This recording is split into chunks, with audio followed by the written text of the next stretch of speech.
มาท่านได้ตื่นที่น้องว่านั่นคือว่าใส่สโลมอยู่น้องจอยก็ได้เขาน้ำเกลืออยู่วันนี้จะเป็นอะไรยังมาท่านน้ำเด็ดเบิ่งอาการเพิ่นเลยพี่น้องเพิ่นยังท่านตื่นนอนก็ว่าสิบ่ได้ถ่ายเลยมาถ่ายทางนี้ก่อนเท่าน้องเกยทองพี่น้องสบายดี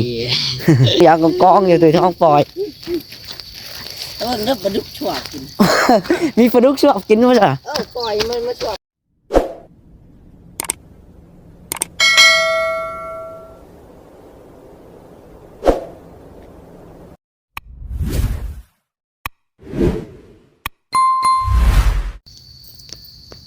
โดยพี่น้องสบายดีและสวั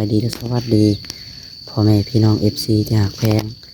เบอร์สู่ขู่สู่คนเด้อพี่น้องเด้อมื้อนี้สิมาปล่อยปลาพี่น้องเอ้ยเนาะอยู่ที่หนองสระนี่แหละปล่อยลงแล้วเมื่อกี้นี่40 ถุงพี่น้องเอ้ยเอาอีก40พอดีเป็น80 ถุงนะพี่น้องเนาะปล่อยไม่พี่น้องวันนี้เรานี่ถือว่ามีเผาพี่น้องเอ้ยเจ้าของเผาไก่สิกาปล่อยลายแน่ปีนี้เนาะยังพันน้อยพี่น้องเอ้ยล่างสิปล่อยปลาพี่น้องเนาะบรรยากาศตอนเช้าพี่น้องเอ้ยนี่แหละมีปลายังแน่พ่อนี่ปลากินอย่างปลากินเนี่ยคนนี้หยกมาเลยนี่นะหยกหมดเลยเอามาเลยเอาไปเลยบ่เลยบ่ต้องคือสิลายทงเอ้ยปีนี้เนาะโตเท่าไรพ่อว่าอันทงหนึ่งจากโตนี่โมโหเลยจินี่ที่มันจากโตเนาะโมโหแล้วตัวหลายตัวน้อยแล้วเนาะบนไหลทง18ปลาแต่ละประเภทมันจำนวนบอกคือกันเมาไปเลย100 กว่าทงฮอดบ่100 ทง120 ทงโอ้เอาไปเลยพี่น้องเลยเนาะ120 ทงเมื่อกี้เนี่ยลงไปก่อนละตี40ตี40ต้องถือทองกับต้องเทศปล่อยดอกนี่ก็41เรามี41เรามี41พี่น้องเอ้ยแถมอยู่ทงแถม4บ่แต่แถมไป4 ถุง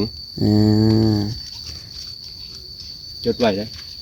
ดาวบ่หรือว่าในใดดาว3-4 มื้อแล้วพอดีพอสิเบิกเงินบ่นขึ้นราคาประตูคงเขาแล้วเอาจ่อยเท่าไรพ่อตกอยู่ล้านไปล้านเป็นไรก่อนล้านกว่าบ่ให้เพิ่นไล่เบิ่งก่อนเนาะทางตัวหิวไปแล้วถั่วเอามีดแล้วถั่วสบายป่าเนาะว่าเนาะแล้วสิได้ชุดทงยาวบ่เด้น้องจ้อยยังบ่ทันตื่นยังหลายอย่างอยู่โอ้ลูกเพิ่นว่ามาแต่เช้าอยู่แต่เนาะว่าเพิ่นมาแต่เช้าแต่เนาะบ่แต่เช้าแล้วสั่น7 โมงเนาะมาท่านได้ตื่นที่น้องว่านั่นคือว่าใส่สโลมอยู่น้องจ้อยก็ได้เขาน้ำเกลืออยู่วันนี้จะเป็นอะไรยังมาท่านน้ำเด็ดเบิ่งอาการเพิ่นเลยพี่น้องเอ้ยพอยังท่านตื่นนอนก็ว่าสิบ่ได้ถ่ายเลยมาถ่ายทางนี้ก่อนเท่าน้องเกยทองพี่น้องสบายดีไปจับไปแล้วปล่อยแล้วแหละพอสิปล่อยเบิดบ่ได้ง่ายเด้ครับฮะคนเทร้อนเทบ่จับได้แม่เราบ่มาบ่น้องเทเราหันตีรถได้มาปล่อยปลาก่อนมาปล่อย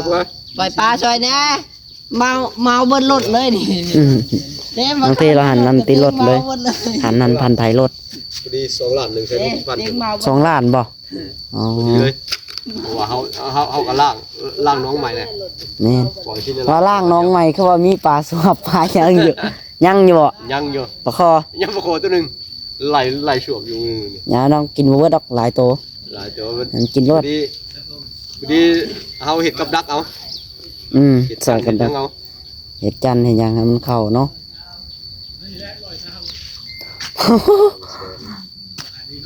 ลายแล้วมาชมกันปีนี้จำจะเลี้ยงปีนี้นะ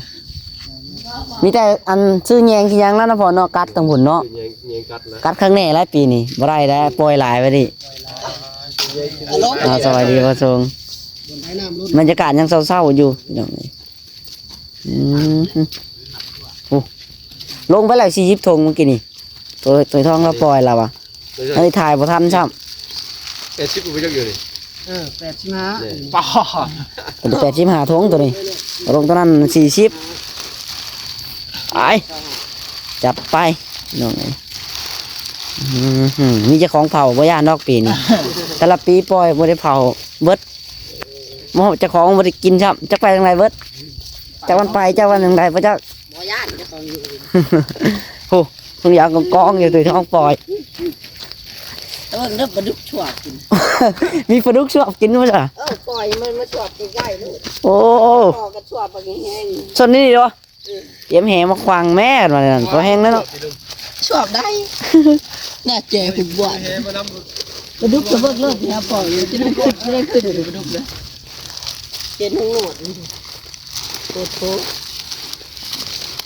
ใครจะเบิ่นปลาดุกพันปลาดุกนาธรรมดาเขากินบ่หลายดอก เบิดแล้วบ่ นี่ก็ มีดปาดแล้วเลยสบาย มีดได้สบายป่าออกป่าเนาะ นี่ได้ หรือว่าสีได้ทงยางบ่หรือว่าเอาไว้ทงยางไว้ใส่บ่ ยางเอาไว้ใส่ แก้วเสียไว้ใส่บ่หลายทงยางท่านสิใช่อยู่เจ้า โทรศัพท์เต็มเลย ฮะสำสิใช่แม่นเอาไว้ใส่ มา เอาจะได้เจ้าไว้ใส่กันเจ้ากับแก้วจะได้ ศิลปะกับปัดมันหลายอยู่ พร้อมลูก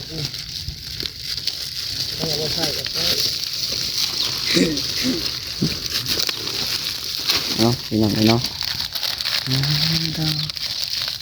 มีตัวใหญ่เลยทั้งหลายมีปลาเป็นประมาณเขาจะเอา คักเนาะ ปลาตัวอยู่ตัวใหญ่อยู่ โอ้ยใหญ่แล้วเนาะปล่อยแล้วก็ อัน หายังเกลือปีนี้ เอาขี้เกียจมาลง โอ้เป็นปลานินเนาะ ทงปลานินกับปลานินทงปลาขาวมันกับขาวมัน เนี่ยปลาแดงไง ปลาปากกับปลาปากเฮ้อ๋อ หรือเปล่า ปลาตั้นไม่ถูกแต่ละคนหากระตื่นนอนเบิดนะเชื่อ เป็นมาส่งเลยแต่เจ้าเนาะ กระตื่นแต่เช้านั่นแหละแต่เฮ็ดเรียนนี่หน่าท่านได้ช่วยตื่นแต่6 โมงพุ่นแหละ ว่าน้องจ่อยมันบ่เจ้าก็ปล่อยปลาซะแล้วน้องจ่อยเนาะ โอ้บ่จักแล้วเนาะ เป็นมีคนผู้เหนื่อยว่านเลยใครจะเริ่มอยู่ หากระปดสโลมใหม่ๆเรากัน บ่ทันได้ให้ลูกจากหมอกบ่ เดี๋ยว มันตักหมอกดอก ให้ลูกหมอกดอก แล่นดิวๆกันไปอึ๊บ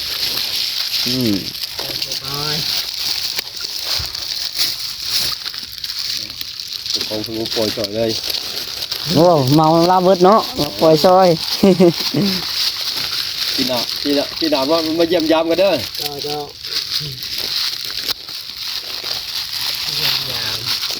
เยี่ยมยามแล้วประมาณเดือนสงกรานต์เนาะสงกรานต์มาหลินสงกรานต์ขึ้นมาหลินสงกรานต์ ปล่อยหลาแล้วเนาะปีนี้ มาลองเบิ่งว่ามันเป็นได้ปลา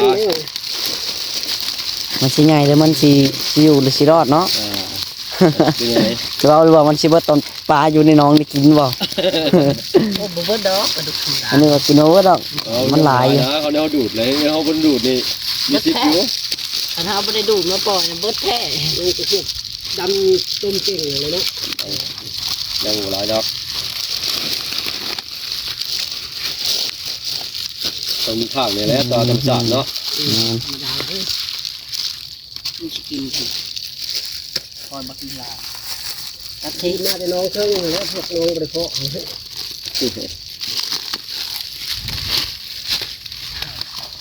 สอบเอาก็โอ้ย ว่าขึ้น ปลาเพี้ยบ่ถูกปลายังตัวน่ะ ปลูกตามแคมัน ถงปลาเพี้ยบ่ เขาบอกมันลง เออ ลงกดกลางเขาบอก ปลาเพี้ยก็มีเนาะ กล้ามา จะลามไปแล้ว ดำๆเนาะปลาเพี้ยเนาะ ชื่อว่าพี่อาลีนั่นเนาะ ปลาเพี้ยดำเด้ ใหญ่น้ำสีดำเลยนี่ ตัวใหญ่ก็มันใหญ่มันก็ดำคือเก่าเลยผู้ชม ทำอยู่เคยทำอยู่เนาะ ตัวดำ ปลานี่มาเปี่ย ๆตั้งกับปลาเพี้ยบ่ งัวได้มาพี่เนาะ ดูอะไรคล้ายมาพัวก็มีลูกคล้ายเรื่องความสะอาดมีตัวเดียว หลายตัว ก็บัวมากค่ะบอกเฮงเลิกแล้วเลยเฮงหกแล้วไม่เอาปลาย่างแล้วบัวหนามอ่ะอาจจะกินหมากมั้ง อย่างไร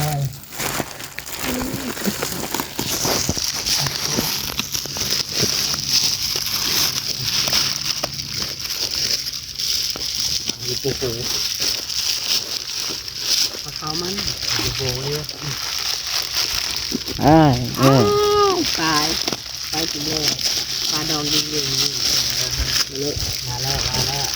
ตอนนี้สิไก่ก็ลายทงเถิดด้วยเนาะ พุ่งตีมันไม่ปล่อยแล้ว ปนินขี้ไก่ก็มี มีสิไก่ นี่ชิดทงว่าปนินขี้ไก่ ลองดูมันออกเมฆลูกได้ปนี้ไก่เนาะ โอ้หลายไอ้ประมาณ ดูหน้าปล่อยจากชิดทงพอแล้ว บ่ได้กินมาเกี่ยวเขาเนาะ แม่อยู่นาปล่อยจากชิดทงก็พอหน้ามันล้นได้อยู่นา มันหักล้นอยู่ให้ปล่อยลายมาดูลาย เดี๋ยว โอเค ท่าน จุกเลยมันแตกปัดจุกให้ตรง มาส่งหมดทีเลยเนาะ ปล่อยพ่อ ไม่ได้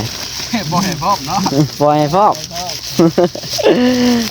เดี๋ยวจะไปยืมอาหารมาที่ไหนน้ำเนี่ย เออ โทรศัพท์เด้อ โดย หยิกลงที่ต้มพอแห้งแล้วเนาะ ตรงยานจุดสี่กระสอบ โอ้ตรงยางกองอยู่พี่น้องเลยย่อมันลอยกระทงแล้วเนาะเลยน้อยเอ้ยโอ้ทูลอยกระทงพี่น้องเลยปีนี้จัดไปปีนี้จัดไปยายเสีย ไม่ได้ปล่อยละ มาจำว่าเสียหน่าก็ดูดดิปันนี้ ดูดปีนี้ละเสียหน่าเบิดน้ำมันรถเท่าไรพี่น้องเบิดน้ำมันเท่าไร 800,000 800,000เนาะพันปลายพี่น้องเอ้ย พันกว่าบาท เกาหัวเลยในปลาพุโรโต1,000 กว่าบาทพี่ลึก ยังดีเด้อเอาได้ล่างน้อง ยังดีจะได้ล่างน้อง ล่าง พี่ น้ น้ อ อง ง ตากแดด เอากล้าปล่อยร้ายบาทเอาหูแล้วได้ว่าปลามันมีบ่มีก็ได้เนาะอย่ามัน ถุงมันจะโตได้เนาะของผสมกับซาว โอ้ยเอาไปซาปลายไปจักเบิ่งตัวลายตัวน้อยนะโอ้บ้อนเลยพี่น้องเอ้ย ขาดเลยพอไปเย็นเลยนะ ให้มันกินลูกพวกเท่านี้แล้วเนาะลูกพวกกระลายอยู่ได้ เพียมาเพีย ปลาพี่อ่ะตัวทองกับปลาพี่อ่ะ มาเพียได้ตา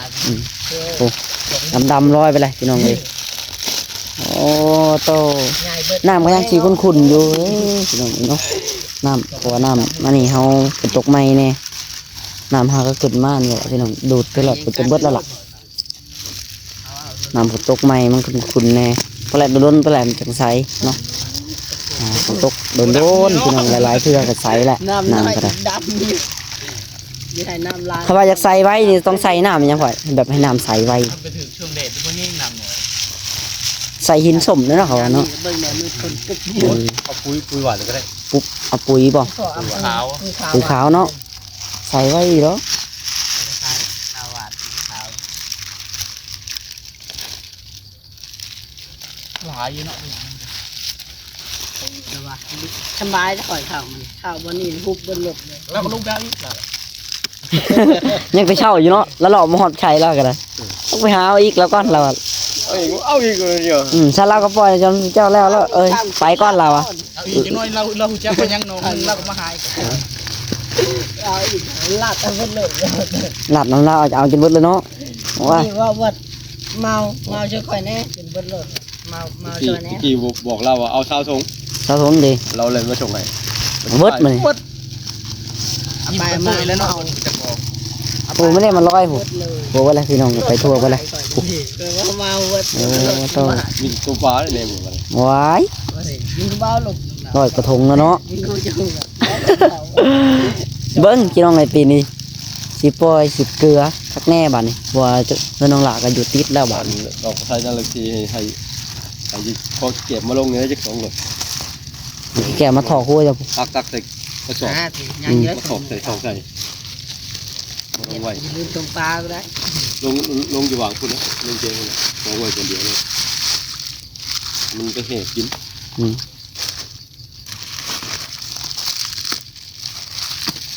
ตักกระสอบคนนี้กระสอบกระสอบกลางเลยเนาะตายกระสอบมาสอบอยู่วางพุ่นเนาะ ปล่อยใหญ่ไว้สิ พอได้กินย่างดำไห้ดำหน้าเกี่ยวเข่าพี่น้องย่างไห้ดำหน้ายังสิบใหญ่ปานใดดอกเนาะบ่ ดอกเอาก็ได้ดอกงานมีแต่น้ำเลย น้ำ ใส่เบ็ดน่ะตึกเบ็ด นี่ก็ยังหาเบ็ดมาจาก หมอใส่จันเนาะจันน่ะมันน่าจะขึ้นอยู่ ไว้แดดนี่พวกมันเข้านี่แหละปลาดุกเนี่ย เข้าในโปนนี่ โคนวางไว้เป็นระเบียบ มันเด็กเด็กมันวางอยู่ที่ระเบียบบนเขาจิต นี่มันลอยอะเนาะดำๆอยู่พี่น้องตามน้ำก็ได้เห็นอยู่ได้ เฮ้ย ลาวอยู่เลยจะพูดเลยลาเต็ม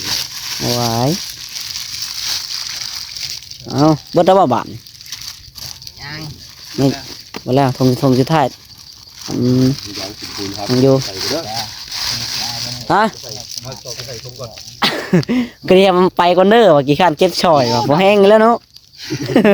หมดที่ไปก่อนเด้อว่ากี่ขั้นเก็บช่อยตรงยางมันหกโพดว่ะ เดี๋ยวคอยสิเก็บเอานี่ อย่างกระติ้ว ทำที่ได้ทั้งหลาย เรียบร้อยพี่น้องบ้านนี้ เก็บเอาไว้ บ่อนเซลๆน่ะ ได้อยู่ตัว อ้าวตัวนี้มาร้อยยังขึ้นฟังนี่ เมา เมาแล้วตัวนี้ เทถอกแห้งตัวถอกเอามินหัว วินหัวโอ้ยเนาะ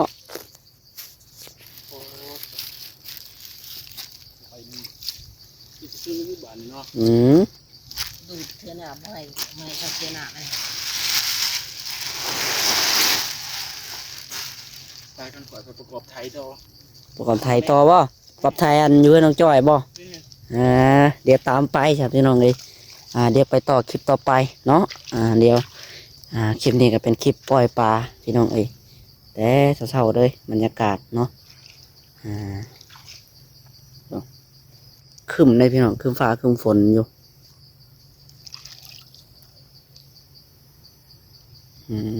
มันคือทองเมี่ยนถอยทองเจ้าบ้านนี่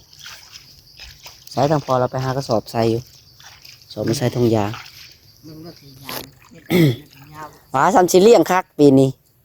เอาไปมากยัง โอ้ย เอาไปมัดน้องจ้อยนะ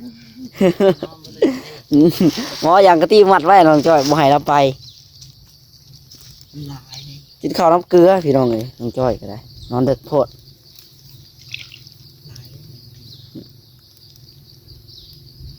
เปียเลย บ่เวียงเพิ่นไปใส่น้ำเมื่อวานนี่ก็บ่เห็นเนาะน้องหลาบ่ฮู้พี่น้องเลยไปถามเพิ่นไปเชิญไปน้ำบ่จักเนาะนี่ก็บ่ฮู้ได้พี่น้องเพราะว่ามาแต่เพิ่นก็เห็นเพิ่นอยู่ในห้องหมอได้เก็บนี่ไปก่อนเด้เลิกถอยทองเจ้ากับน้องเท ไปก่อน ยาง ไปก่อนเลย ยางรอบถุงยางเก็บไปเลย คุกเอาเนาะ เอาได้ยางไปขายไปขึ้นยอขายได้ง่อย จะยามไปขายเด็กน้อยแล้วพี่น้องอย่างเร็วน้องเทน้องเท เอาไปคืนดิ ไม่ได้ น้ำวัดเต้นบ่ ไปให้น้องหน่อยลิ้น ดองยาง วันนิ่งดูหน้าแล้วเล่นมาไทยหุ่นไม่ไทยหุ่นแล้วเต้นยาก เอาโอเคพี่น้องเลยเนาะสำหรับคลิปนี้ก็ได้สิขอตัวไปก่อนพี่น้องไปพ่อกันคลิปต่อไปพี่น้องเนาะโอเคสบายดีแม่ๆจีพุทธกูสู่คน